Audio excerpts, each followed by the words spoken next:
A bunch of old men in silly, garish robes discussing which 80-year-old man will be their new leader doesn't sound like the setup for the most gripping potboiler. That's fair. What if those old men were locked away in the Vatican, sequestered from the rest of the world, and they were deciding who would be the next pope? All Quiet on the Western Front director Edward Berger leaves one grim battlefield to another, finding this one littered with the souls of pious yet conflicted clergy, all eager to prove they are best equipped to serve God. With Conclave, Berger finds that tackling issues of faith, ego, and divine aspiration can be both humorous and a nifty little thriller without the weightiness that too often comes with religious films. Ralph Fiennes leads the ensemble as Cardinal Thomas Lawrence, who we meet as he's hurrying through the streets to be at the dying Pope's side. His heavy breathing suggests a man accustomed to less vigorous pursuits, which is probably the case for all of his fellow clergymen. We see this again moments later as another man struggles to remove the piscatory ring from the dead Pope's hand, grunting like he can't open a ketchup bottle. Lawrence is in charge of putting together a conclave, the gathering of cardinals who must decide on the new pope.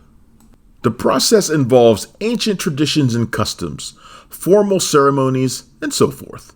But mainly it involves a vote, and men sequestered from the rest of the world.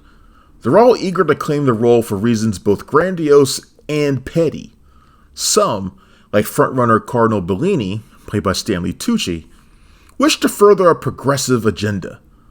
Others, like the comically villainous, chain-vaping conservative Cardinal Tedesco, played by Sergio Castelletto, see this as a fight that the church must win against secularism.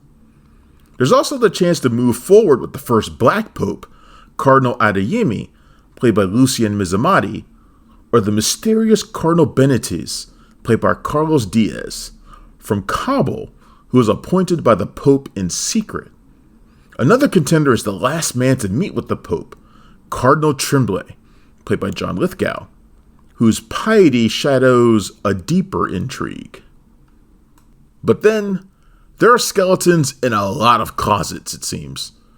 For those dubious of a talky melodrama about God, don't fret. Conclave is endlessly suspenseful and darkly humorous. Every conversation moves quickly and is meaningful, revealing something crucial about the man beneath the robe. It turns out these men of God are shockingly human, with all the frailties that come with it. There is no shortage of twists and turns that the film piles on at just the right moment for maximum effect. The only exception is in the final act, with one revelation too many coming across as pretty silly.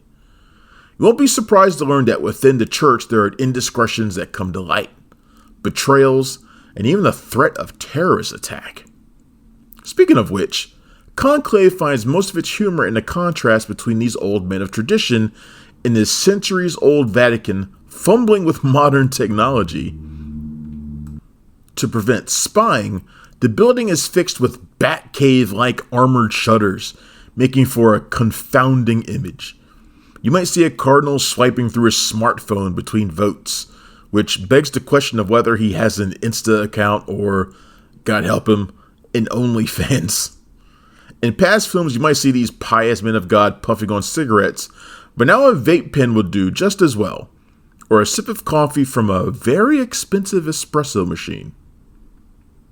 Boasting an evocative score by All Quiet on the Western Front composer Vocal Bertelmann and stunning cinematography by Ammonite and Jackie DP Stéphane Fontaine, Conclave captures the opulence and the isolation of the Vatican in this crucial event in time.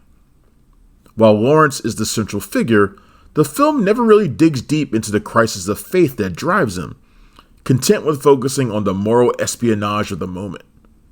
He favors Cardinal Bellini, whose opinion on the papal title ebbs and flows like the tides.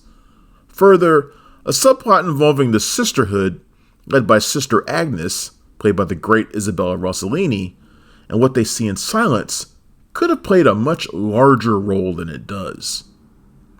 I'm not a religious man by any stretch, but I don't think one needs to be to enjoy Conclave, just as you didn't need to be to enjoy The Two Popes from a few years ago. Both films deal with the ascension of a new pope, and while both are shrouded in pomp and ceremony, the reason these films grab us is that they're ultimately about the men who dare shoulder such a holy burden.